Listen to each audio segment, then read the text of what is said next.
6-6. تو یہ تو سارا فطری نظام کی ایسی تیسی ہو گئی کہ نہیں ہو گئی؟ آپ کہہ سکتے ہو کہ چائنا اور جاپان اور انڈیا ان دونوں کنٹریز میں فیملی پلاننگ پر عمل ہوتا ہے، تو ان میں تو گروتھ ریشو ایسا نہیں ہے کہ لڑکیاں بہت زیادہ لڑکے کم، بلکہ وہاں تو لڑکیاں ہی شارٹ ہیں.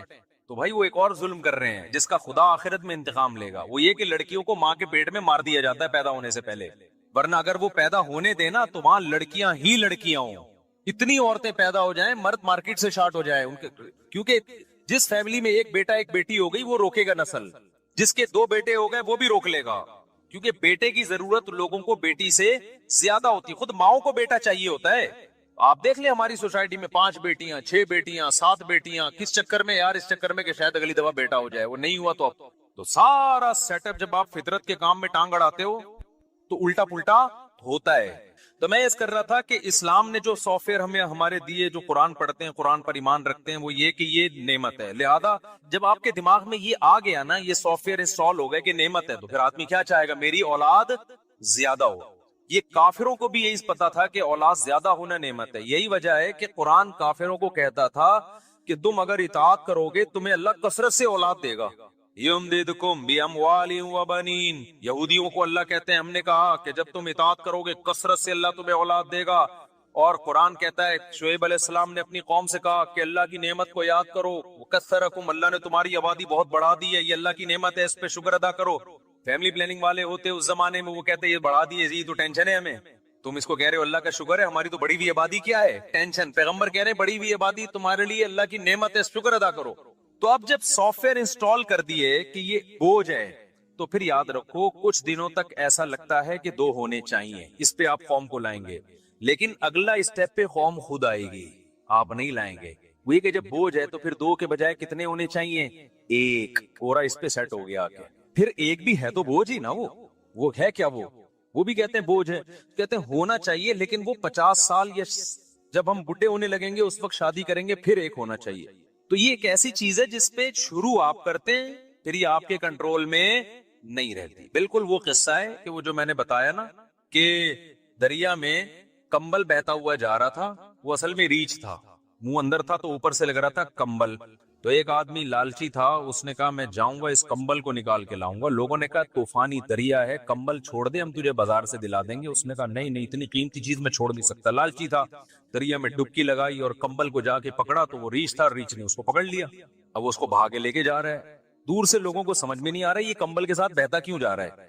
تو لوگوں نے چیخ مار کے کہا نالائق ڈوب جائے گا، کمبل کو چھوڑ دے. تو یہ کہتا ہے میں تو کمبل کو چھوڑ رہا ہوں، کمبل مجھے نہیں چھوڑ رہا. تو کچھ برائیاں ایسی ہیں سوسائٹی میں، آپ شروع کرتے ہو کہ ایک پلاننگ کے تحت ہوں گی، لیکن پھر آپ اس کو چھوڑنا چاہتے ہو، قوم پھر اس کو نہیں چھوڑتی.